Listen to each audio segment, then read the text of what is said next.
Let's go!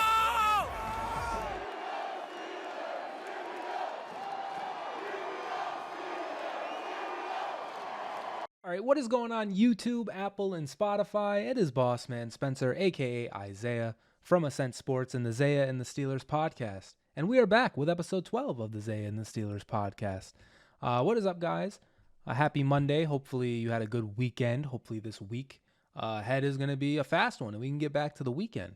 But anyway, before I get started with this current episode, I do want to kind of take it back to last episode and thank everybody. We got 171 views on YouTube and 10 likes. I liked it myself, of course. You know, got to be your biggest fan. But 10 likes, not bad, not too shabby, if I do say so myself. So once again, I appreciate it, guys. And I do apologize also for the YouTube delay. If any of you guys listen on the audio platforms, that one got uploaded a little earlier. I think the YouTube one came out on Tuesday. Hoping to get this one out on Monday along with the audio platforms, but the audio ones, those always come out first just because I can set those to auto release. But with the YouTube side of things, I like to manually upload it. So that will always come out a little later than the audio one. So if you guys are interested in that, go check them out on the audio platforms.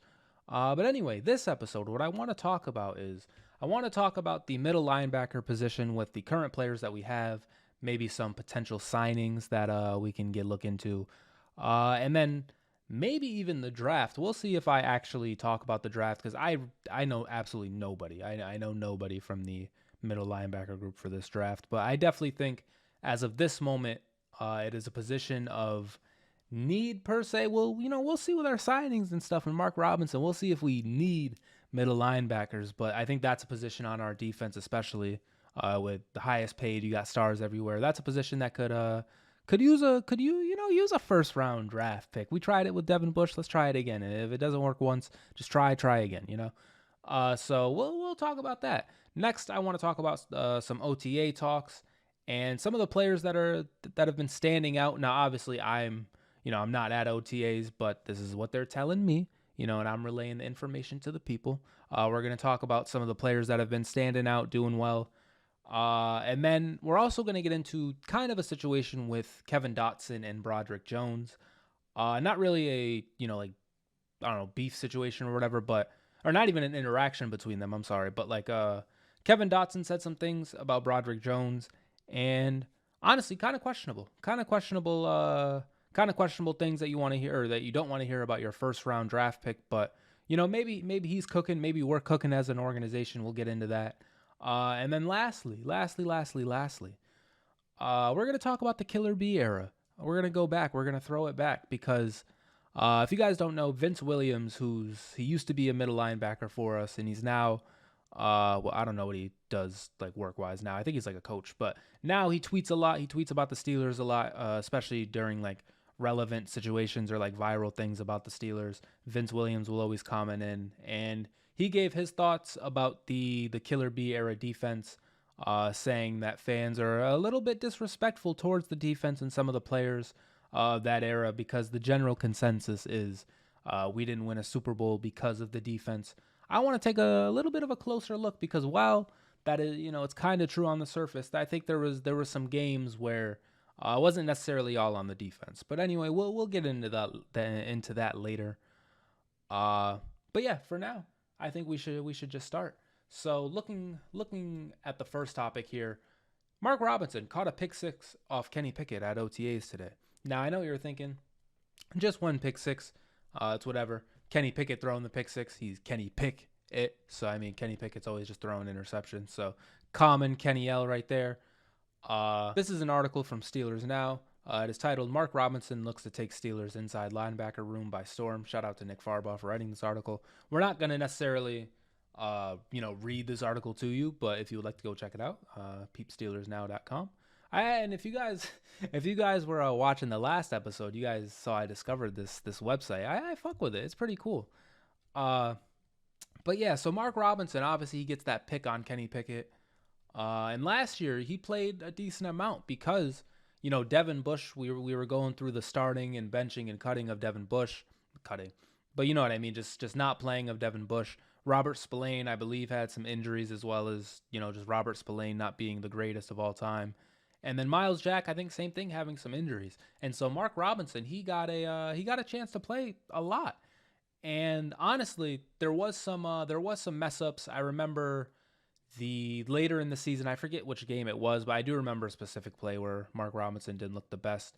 But for a rookie and someone who probably wasn't supposed to play a lot going into the year, he played pretty well. And now that we completely nuked the middle linebacker group, he is the longest tenured middle linebacker we have going into year 2. So, I mean, fucking hey, like if he takes a leap, that would be fantastic. In year 2, he played a lot. Year 1, and he looks to be having a very successful OTA so far, a very successful camp. And so, hey, man, Mark Robinson, he might bring us something. And I remember saying that earlier in the video. I remember saying that we were maybe going to look at some draft prospects and stuff. If Mark Robinson, he takes a step up, he becomes like our number 1 linebacker. And then we got Cole Holcomb, our newly signed linebacker as well, just absolutely mauling this pad right here. If he continues to do this, if Mark Robinson continues to get pick sixes, maybe we don't have to use our first on a linebacker. Maybe we can continue building up the line. Maybe we can use that on a different position, maybe the D line or something. But hey, shout out to Mark Robinson, shout out to Cole Holcomb, and shout out to the middle linebackers. Speaking of middle linebackers as well, shout out to Eladen Roberts also. I believe he is on the team, but I just I really don't know him that well just because he hasn't been on the Steelers. But I do know Mark Robinson because year 2, man. It's crazy. Just this is a random thing, but it's crazy now. Like in the team for so long, how many different players have gone on the team and now off the team, and just how many cycles or eras, I guess, of different player groups and different player personnel that we've had. Like, I've had so many middle linebackers watching, and now we're on the Mark Robinson, Cole Holcomb, and Eladen Roberts era. Just crazy, man. And I can't imagine how the people older than me who watched the Steelers in the 70s and 80s, man, they have seen literally a million players play for the Steelers.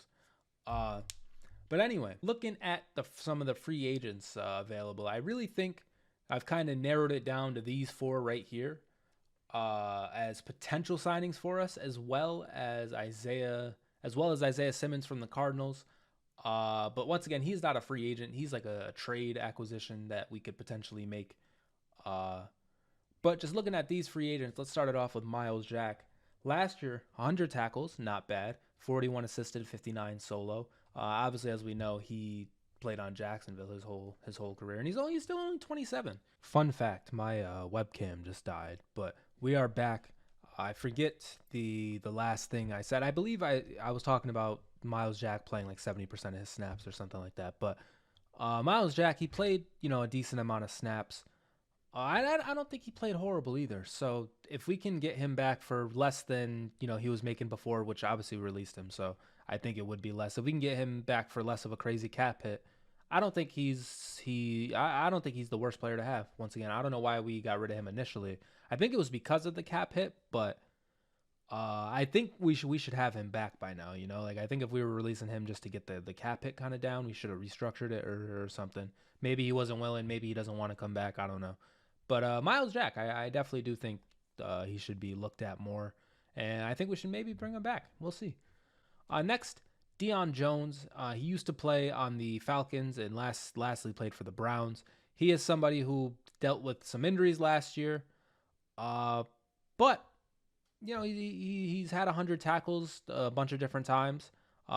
He's played a lot of snaps. We can see right here, 2021 through 19, 90% of snaps. 2017, 97.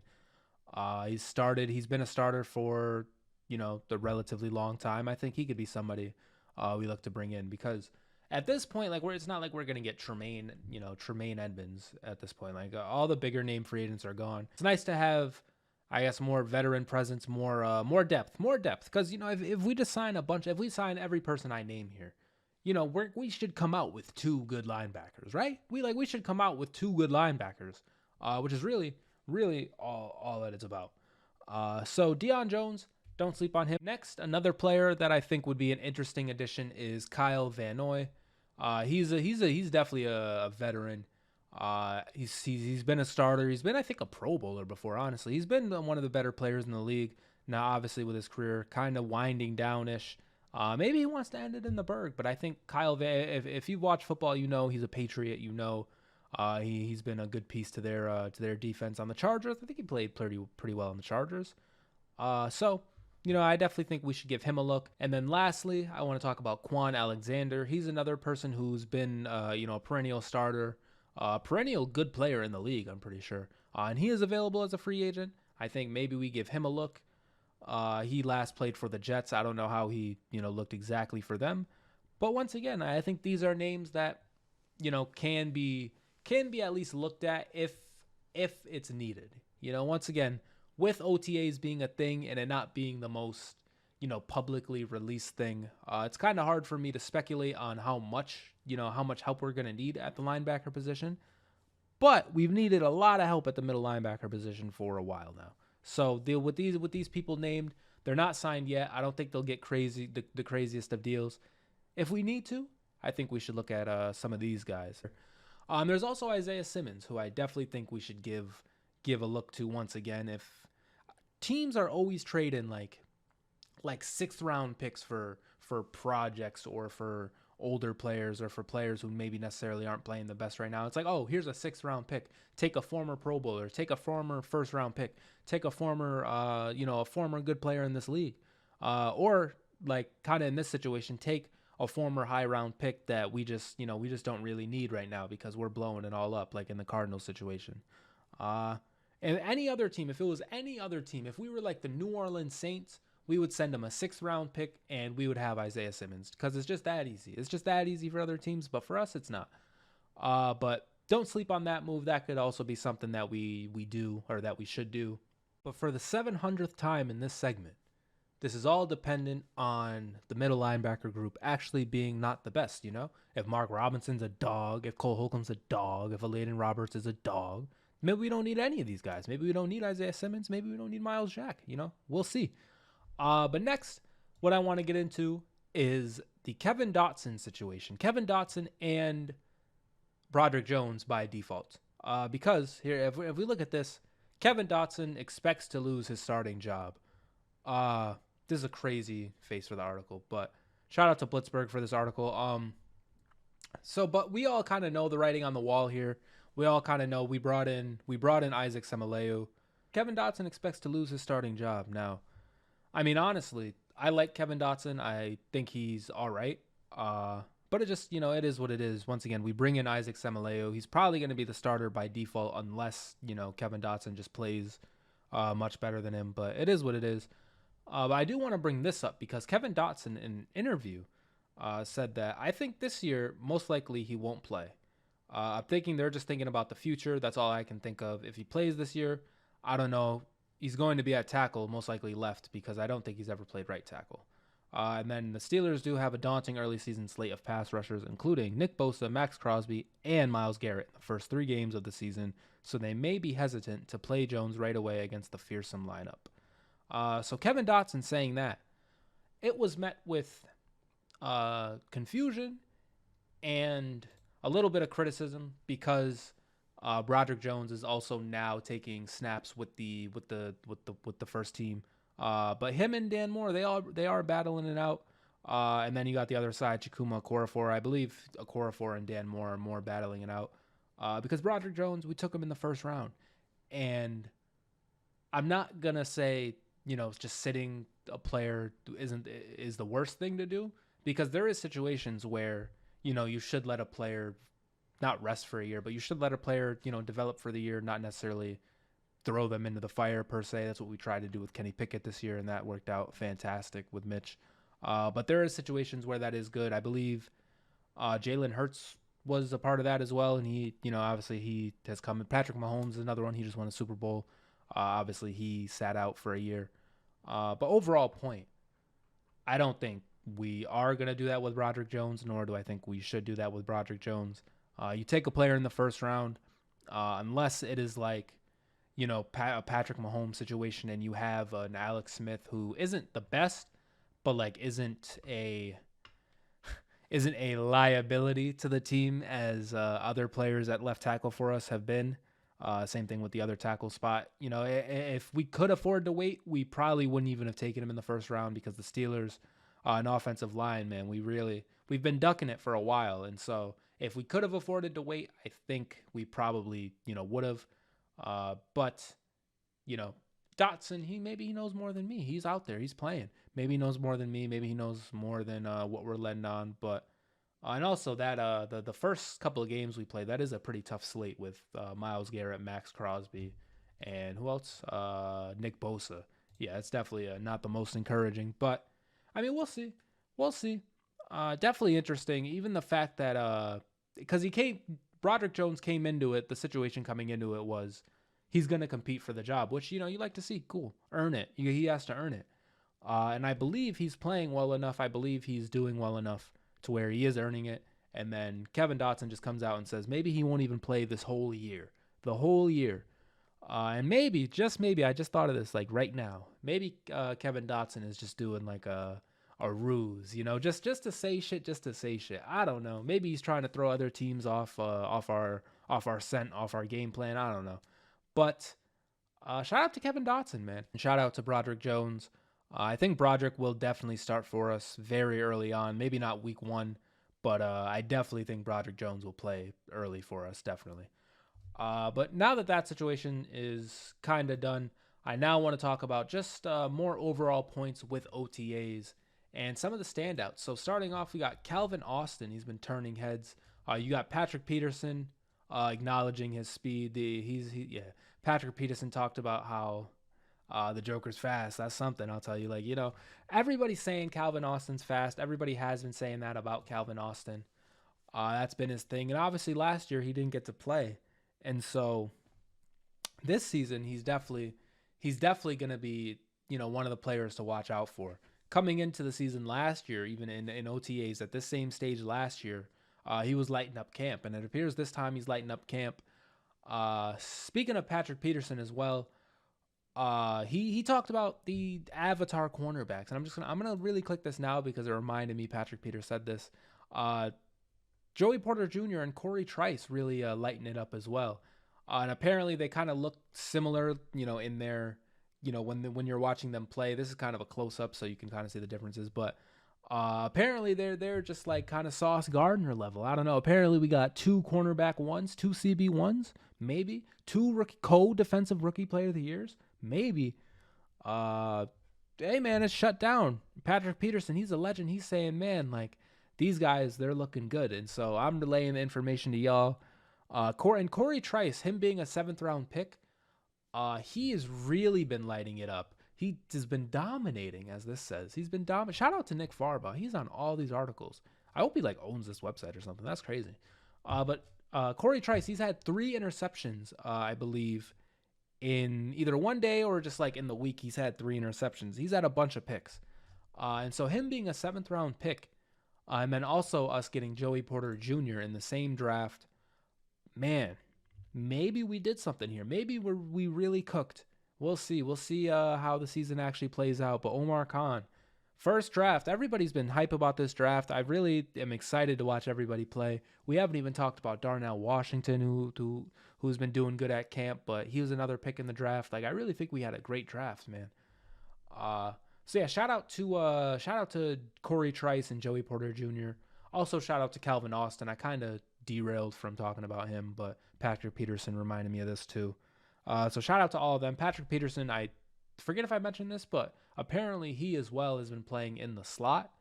And he says it kind of slows things down for him. Not that he needs it, but just using all of his experience in the league, him playing in a more slowed down position can only help. Because on the outside, you have to worry about the entire field. You got to worry about sidelines and shit like that. Whereas in the slot, it's kind of more middle of the field with, the occasional, kind of out route. But it's kind of more middle of the field, kind of more, you don't got to worry about as much. And so, hey, if it works, it works. And we got Joey Porter Jr. and Corey Trice on the outside, some dogs. Hell yeah, hell yeah. So shout out to them. Now I talked about him, Joey Porter Jr. We talked about him. Joey Porter Jr. taking first team reps. This is what I'm saying. He's another guy though. With pick 32, that's not necessarily, well, technically is a first rounder, but this year it wasn't a definitive first rounder. But, we could expect this. We saw this coming. We knew he was going to be an early starter, and he is getting first team reps. So once again, it's cool to see that. It's cool to see Broderick Jones also getting some reps, even though apparently he isn't going to play this year, and we're just holding on to him. It's cool to see everybody getting reps. It's cool to see Corey Trice showing out. It's cool to see receiver Des Fitzpatrick show out. He was an undrafted receiver we got, and he's been playing well in camp. It's good to see Mark Robinson showing out. It's good to see everybody showing out. So shout out to Joey Porter Jr. as well. He's another name playing well in camp. And now before I get into the last topic and completely derail from this current season, and I'm not necessarily done talking about this current season coming into an OTAs and stuff, but I do want to go through some of the things I liked on Twitter, because I'm trying to throughout the week like things on Twitter and then, talk about them. And some of them will get broader topics. Some of them will get more in depth. But then you got tweets like this that I like. We can just, go through it real quick. Connor Hayward. There's not a linebacker in this league who can cover me. I'm serious. Hell yeah. Like, hey man, if you're a linebacker and you're in this league, can't cover Connor Hayward. Like, he said it. He stamped it. So shout out to Connor Hayward. Next, we got Kenny Pickett looking freaking buff, bro. Are you kidding me? This dude's going to throw a 1,000-yard pass. I think the first play of the season, we should run a play action and just go deep. Like literally the deepest, 100 yards. 100-yard touchdown. But in all seriousness, Kenny Pickett does appear to be bulking up, so you love to see it. Now looking at this post from NFL on CBS, we got information absolutely nobody asked for. Active quarterbacks that have never thrown a pick six: Daniel Jones, Mitch Trubisky, and Zach Wilson. Hell yeah. Like look at our quarterback, Mitch Trubisky, getting on a list. But I mean, this is just the epitome of really who the fuck cares. 261K people saw it though, but just a crazy stat. When I saw Mitch, I don't know, it was just funny. Along with some of the names, we got Daniel Jones and Zach Wilson. It's just, I don't know, it's just a fun group of guys, I guess. I don't know. Mark Robinson, we talked about a little bit, but yeah, he's taking the room by storm. Now I saw this. Which year two wide receiver would you rather have in fantasy? George Pickens or Drake London? I really like this, essentially, to just say George Pickens. But yeah, you got to go with George Pickens, man. Shout out to Drake London, but I really think George Pickens had our offense become more of a threat last year, had more touchdowns been scored on the year. George Pickens would have been, much higher up in the rookie conversation. Now, with that said, Garrett Wilson on the Jets, he won Rookie of the Year. I think he's pretty good too. I've early said that, George Pickens is just better than him. Maybe I'll retract that for now, but George Pickens is definitely a dog. And right now, I would say George Pickens is better than Drake London. Hell yeah. But that's just me. Next, say something nice about a division rival. Shout out to shout out to this guy. But he's the one who posed this, and he says Mark Andrews is his favorite tight end. Cool. So I'm going to start out with the Ravens. Something nice. I am actually a Lamar Jackson fan. I like Lamar. And it stinks that he's on the Ravens, and it stinks that he has to, suffer his fate of being hated by me and playing for the Ravens. But I do like Lamar Jackson, and I think he's better than what is led on, especially when we had this contract situation going on. Just a lot of slander coming out about him. I really think he's one of the better quarterbacks in the league. And I think Steelers fans specifically, their view on Lamar is very swayed because for whatever reason, we just be cooking the Ravens when Lamar plays. Like we haven't really lost to them in a little bit with Lamar playing. And then he hasn't really played the best against us. If you look at his stats, he continuously has like his worst games against us. So Steelers fans, we see literally the worst of him, but against other teams, he plays well. He does his thing. And I think he's one of the better quarterbacks in the league. So there you go with the Ravens. The Bengals. You guys weren't a one-hit wonder because last year you were pretty good too, I guess. And you have cool uniforms.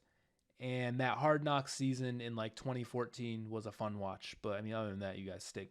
And then the Browns, you guys don't have a logo on your helmet, which is unique. But I'm not saying anything nice about the Browns. And then now, this post from NFL on CBS.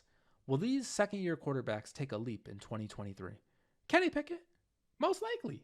Yeah, most likely. Hell yeah. Brock Purdy, can he get better? Desmond Ridder, don't be shocked. Sam Howell, probably not. And then Malik Willis, not happening. That stinks. Not to derail from Kenny, but Malik Willis, man, like I remember the hype about him. I remember when the draft was coming up, it was really down to Kenny or Malik, or maybe Ridder. Desmond Ridder was in that too, but it was really down to Kenny or Malik. And Malik, I thought, was always looked at as a project, and now Tennessee, they've just completely given up. It's like, damn, like did he even really have a chance? He's not even going to take a second year leap. It's not happening. Like, damn. But yeah, shout out to Kenny. He's most likely going to take a leap. CBS showing some respect. He's at number 1, the Tizop. So shout out to Kenny over Brock Purdy. And then we looked at this, but this is once again Cole Holcomb just mauling the pad. Then Mark Robinson kind of. Oh, and then lastly, this is the last thing I want to get into. George Pickens said this.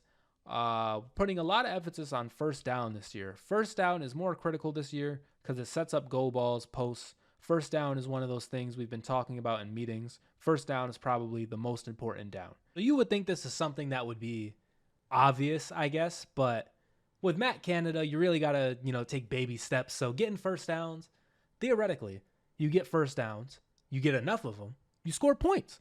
And Deontay Johnson, he gets a touchdown. So if that's what we got to do, that's what we got to do. If we got to, focus on getting first downs more, that's necessary. I'm tired of seeing us 3-and-out. I'm tired of seeing us put up no points ever. I'm tired of it. And so if we got to slow it back down, if we got to just focus on getting first downs, and that's what we got to do. But I mean, that's somewhat encouraging, I suppose. Definitely would like to just score more points. You don't want to hear about first downs, I guess. But whoever is in control of the ball, whoever has ball control, field control, we're going to be a running team. Whoever has the highest amount of that, probably, if not wins the game, dictates the game.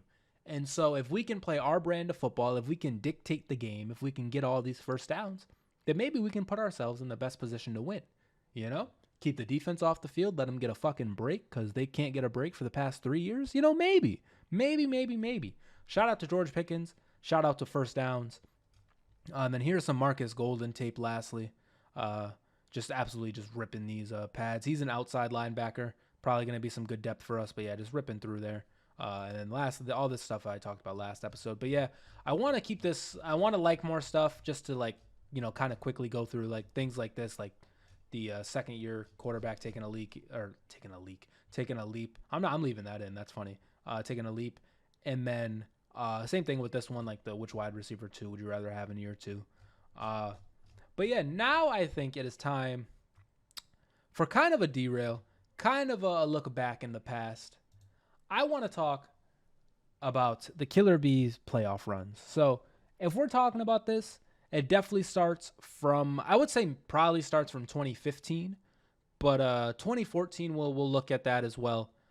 And then 2011, man, Tim Tebow. We weren't the Killer Bees yet, but this Tim Tebow loss is so unfortunate, man. Look at all these one and dones too. Unbelievable, this team.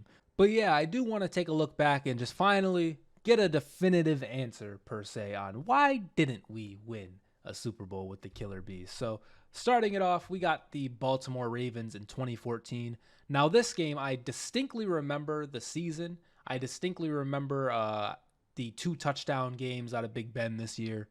But this game, honestly, I really don't remember that much. And maybe, if I want a definitive answer, I go and look back on it. But this is, it's kind of a casual thing. We're just kind of messing around here. But obviously we lose 30-17. Not good. The Ravens put up 10-10-10. Not good. And we don't put up any really points. Who started for us this year? So, Ben Tate. Do you guys remember Ben Tate on the Steelers, man? So I believe Le'Veon was either hurt or suspended or something. But we had Antonio Brown. We had Heath Miller. We got the OG line. Then on defense, we got Cam, McClendon, Tuitt, Jason Worrells, Sean Spence. Man, look at this team. Look at this team, man. Lawrence Timmons, James Harrison, William Gay, Bryce McCain, Troy Polamalu, and Mike Mitchell. Troy Polamalu, I believe this was his last season. Lawrence Timmons also, I believe, as well. Maybe he played the next year. I don't remember. But yeah, I mean, really, once again, and if we look at the Ravens, this is when they had Kyle Juszczyk for a while. They had Steve Smith. Torrey Smith. They still had Flacco playing. Really, if we look at the 30-16, I believe 30-16, right? That was what this game was. 30-17, really, I guess 30 points. You hate to see it, but and also look at this is going to be a common theme too. We got 3 points, 6 points, and 8 points. The Ravens, they have a star-studded defense. They always have a great defense. But man, 3 points, 6 points, and 8 points. I think this is a situation of the defense really. They kind of threw, and then our offense we kind of threw as well. Big Ben. Let me see Big Ben's stats, player stats. Let's look at what Big Ben was doing. We got 1 touchdown, 2 picks, 79 passer rating versus Joe Flacco, 259 yards, 2 touchdowns, no picks, and 114 rating. Did Big Ben get outplayed by Joe Flacco this game? I don't know. You got to go watch the tape or something. Bruce Gradkowski also played. Maybe Ben got hurt then. Really, man, I'm trying to think back to. I remember watching this game, but just in terms of how it exactly went, it is really eludes me. So, I think this is the beginning of the Killer B era, though. But yeah, I think this was the kind of beginning of it, because if we go to the following season, we're really in Killer B era time. Because now, all right, Pro Football Reference, why don't we relax? Because now we got the infamous Bengals-Steelers playoff game. Now, this is a game that I can talk about and I remember. So starting out, we were smoking these guys. For 3 quarters, we held them scoreless, and we weren't exactly smoking them because our offense, once again, kind of isn't the best. Le'Veon, I believe, is hurt this year too. If we look at the starters, Le'Veon is hurt this year too. Why isn't it showing? What? Am I bugging here? We not have a running back. Okay, we don't have a running back on here, which probably isn't a good sign. Le'Veon didn't play. We probably had a mix of running backs. But yeah, Le'Veon was hurt, and we didn't really put up the most points. But this game wasn't close up until the 4th quarter, up until Big Ben gets hurt. Big Ben gets hurt. The Bengals, or the 4th quarter starts, and the Bengals kind of go on a little run, and then Big Ben gets hurt. And then all of a sudden the Bengals, they take the lead. But then we know what happened. We remember that the Bengals, they did typical Bengal things, and they threw. They illegally hit Antonio Brown. They illegally touched one of our coaches who probably shouldn't have been on the field, but it is what it is. They touched our coach, and we get 40 yards off a play, and we kick the game-winning field goal. But really, people say, people really, go so hard of saying Cincinnati, they threw this and, they did all this and they should have won and blah, blah, blah, blah, blah, blah, blah. Shut the hell up. We were up 15-0 and we kind of threw, but we had this game. We had this game pretty much the whole time until we didn't, until Landry came in and threw that pick, and I thought it was over, but I can't. I really think this gets judged so crazily, as if we just didn't deserve this game at all, because once again we had the lead and we rightfully did our thing.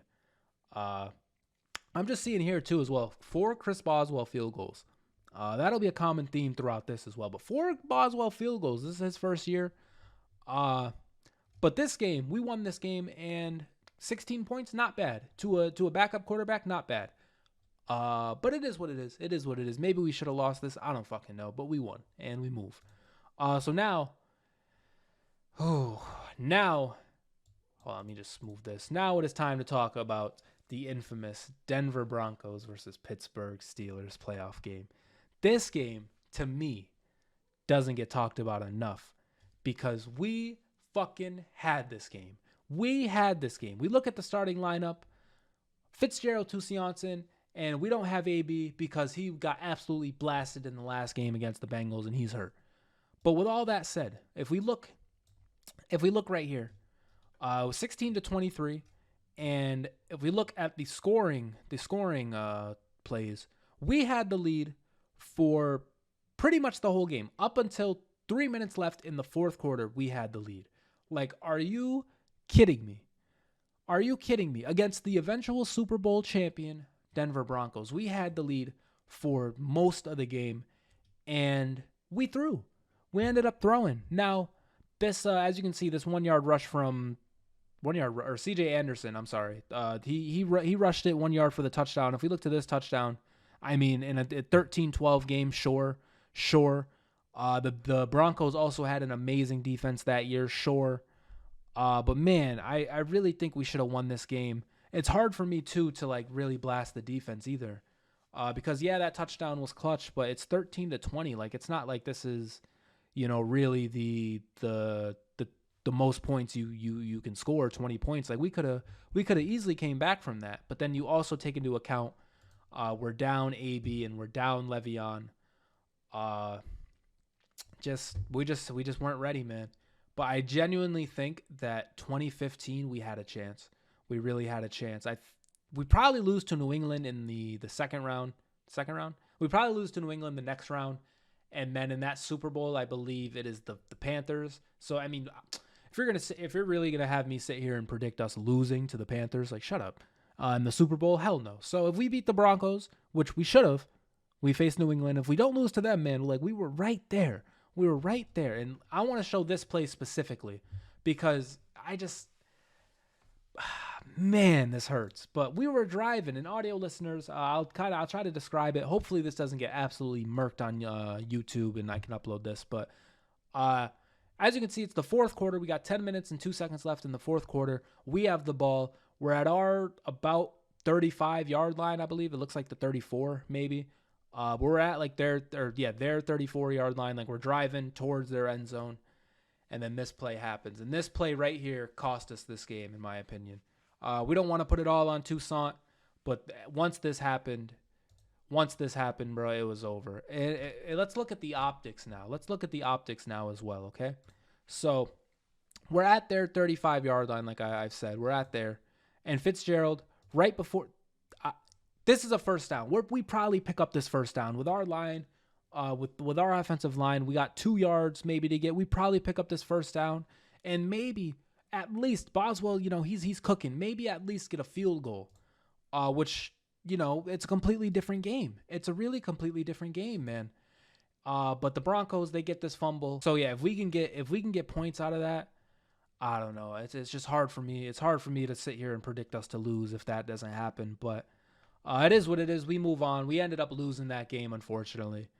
But this 2015 season, I mentioned this. I really think that this was a really good chance for us this season. And if we look at the Broncos, because we caught them in the regular season, and we ended up beating them 34-27. This was a very good game. If you guys remember a clip, there's a clip of Ben saying like, "Oh, they got the number 1 defense in the world," and Mike Tomlin saying, "Well, I got you." Like, it was that game. It's this game right here. It was a banger, and we lit him up. We ended up lighting him up. And this was with Trevor Siemian playing, 27 points out of him into the 23 against us in the playoff game by Peyton.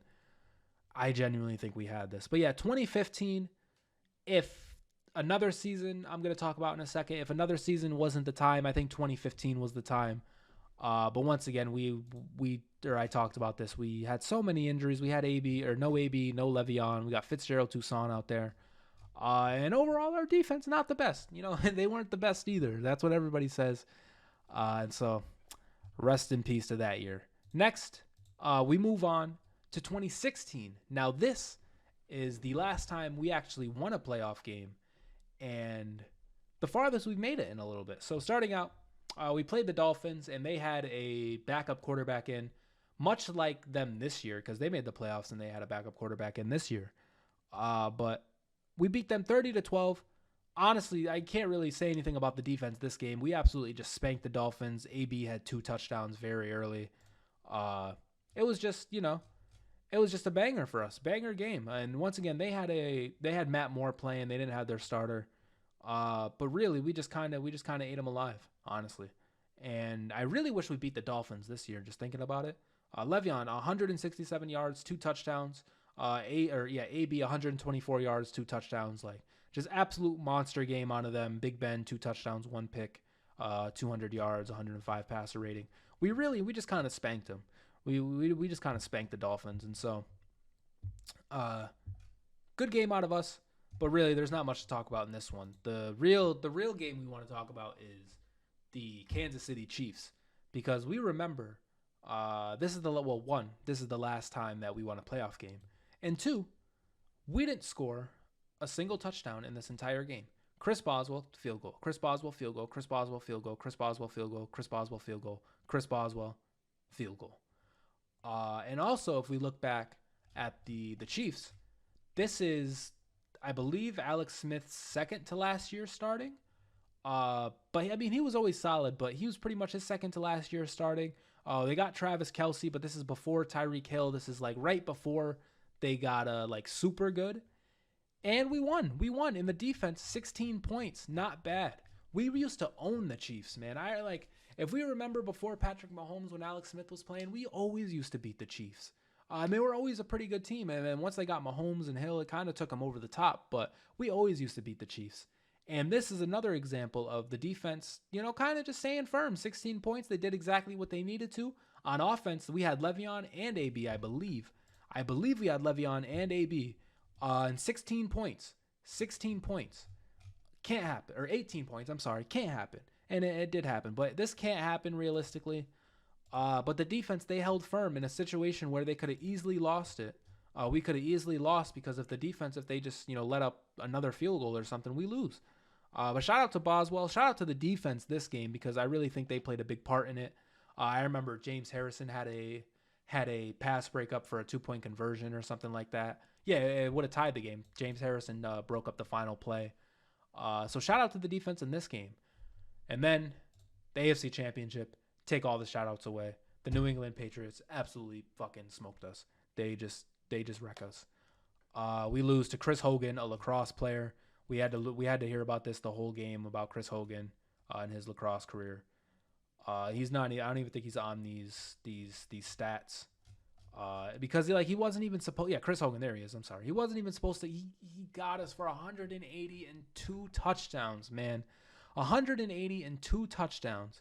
If we look at our offense, Big Ben 1 touchdown, 1 pick, 83 passer rating. I remember Le'Veon. He was either hurt in the last game or he got hurt in this game, and so he was out. And then DeAndre Williams comes in. He plays, he does his thing. AB, 77 yards. Eli Rogers, 66 yards. Jesse James, 48 yards. We just got blanked in this one. We got blanked, and this is the situation, I think, of the defense definitely falling apart. We always fell apart against New England. We always could never cover them. And just very unfortunate, man. Honestly, very, very tough. Very tough loss. I really thought we had a chance this year, and we know it was the Falcons, and that game probably would have been 70-70 if our offense decided to show up. But, of course, New England always gets us. But even then, this is a situation to me of 17 points. No Le'Veon, so what? So what? How can we only have 17 points? New England, they got a great defense, sure, but 17 points just can't happen. And this, as we saw in the Chiefs game, as we saw in the Bengals game, no Le'Veon in the Bengals game in 2015, but as we saw in those games, we weren't putting up these monster points when we needed to. We got the Dolphins with it. We got the Dolphins with it, but really that was the only time our offense was fully there and we fully put up points. If not, other than that game, either somebody was hurt or we just flopped on offense. We just didn't do what we were supposed to on offense. Or we faced the 2017 Jacksonville Jaguars. Because this game, I don't even know what to think about this game. Because 45-42, as we can see, we start out down 14 in the first quarter. Let's go to I want to go to the scoring. Oh, there it is. So we start out 21-0. 21-0 at the beginning of the second quarter. Player stats, real quick, I do want to just highlight this. Big Ben, only one pick in this game. So this was a situation of just our defense just absolutely getting lit up. Leonard Fournette, 1-yard rush, touchdown, 18-yard rush, touchdown. TJ Yeldon, 4-yard rush, touchdown. And then we started coming back. We scored a touchdown, but then they get a touchdown. Like this right here is the situation. Okay, defense, you let up 21 straight points, which is, terrible. But if we can just lock in here, because we started cooking on offense, if we can just lock in here, maybe we can make something happen. But they get 7 more points. We come back 28-14. We get a touchdown. Le'Veon, we get another touchdown, 28-21. And then our defense, once again, 35-21. AB, 35-28. And then Tommy Bohannon from Blake Bortles, 42-28. Le'Veon, 42-35. Josh Lambo 45-35, and then Juju 45-42 with 1 second left. We just couldn't get a stop. We couldn't stop it. And granted, you don't want to start out down 21, but we just couldn't make it happen. And if we look, not to just forget what happened on defense, but if we look, our offense, we didn't score until 8 minutes into the second quarter, which Jacksonville, they had a great defense this year, but if we're the killer bees, if we're this offense that gets put on these graphics of best teams that never win and all this, like it just can't happen, man. 8 minutes into the second quarter, down, and they've been scoring on us the whole time. Like, where's the sense of urgency? Ben, the sense of urgency is still plaguing us. The sense of urgency has always plagued us as well, but this specifically, there was no sense of urgency in this game, and it's unfortunate. Because we had a healthy Le'Veon, we had a healthy AB, we had Juju on the team, we had TJ Watt on the team. This is for sure our best team in a while, and we couldn't do it. We couldn't win. And if we look at the season as a whole, we went 13-3. It says, 13-3, first in the North. We should have won the whole AFC, but we'll get to that. We had the Chicago tweak game, Jacksonville. We'll talk about that, and the New England game where we got robbed. But really, we had 2 losses this year. And one of them was a fluke loss. The Bears I don't know what they went this year, but if we played that game again, the Bears don't get us again. And then New England, we got cheated out of, right? And so that leaves our only loss was against the Jaguars in the regular season. Now, this was a game, 30-9. This was the game where Big Ben really kind of stunk it up. 5 interceptions, 2 sacks. I don't know why I said sacks, but 5 interceptions, 37 passer rating. Like this was the game where Big Ben really kind of tweaked. That's why I checked his interceptions in this game, because I thought it was kind of as bad. But I mean, he only had 1, but just the sense of urgency was never there. And if 2015 playoffs, like if we were closer in the 2015 playoffs than we were in this playoffs of being good. But in terms of like as a whole and just context and everything, 2017 was our best bet. And on top of that, I went to a game. I literally went to this game right here. I was in person. Like, this should have been the year we won, man. But we threw. And this game specifically, can we throw it all on the defense? No. But they definitely didn't help. Not this game. They definitely didn't help. They definitely underperformed. But on offense, we can't finish. Okay, we finished with 42 points, which is great. But just this 0 at the start, this killed us. This killed us. And how many times throughout Big Ben's later years, how many times in the last couple of seasons have our slow starts cost us in some of these games? Because we finished so good, but it was 0 points in the first quarter when they're putting up 21. They are not 21 in the first, but we're down 21. It just can't happen. And really, that's why we lost. And we can look at 2018, but we didn't end up making the playoffs, and Le'Veon wasn't there. That was it. If only we knew at the time that was going to be it.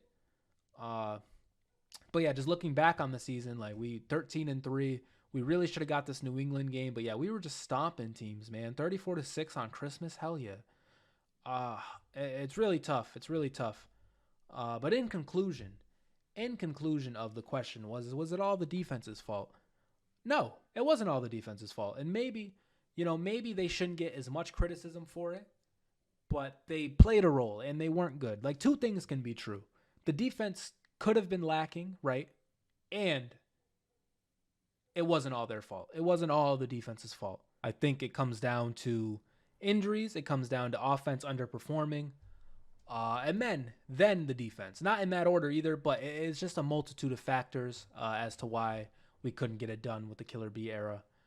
But it's always fun to reminisce. And we beat Jacksonville this year. We should have beat New England in the regular season. 2017, we win the Super Bowl. I think it's the Eagles' year. I'm not predicting us to lose against the Eagles. I think we win that.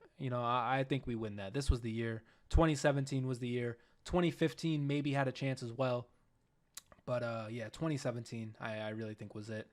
But just overall, not all the defense's fault. That's really what I wanted to get out there. Not all the defense's fault. And I think if you were watching and you really remember what was happening, you can admit that too. There were games where our offense just didn't perform. There were games where we were missing pieces on offense, which caused us not to perform.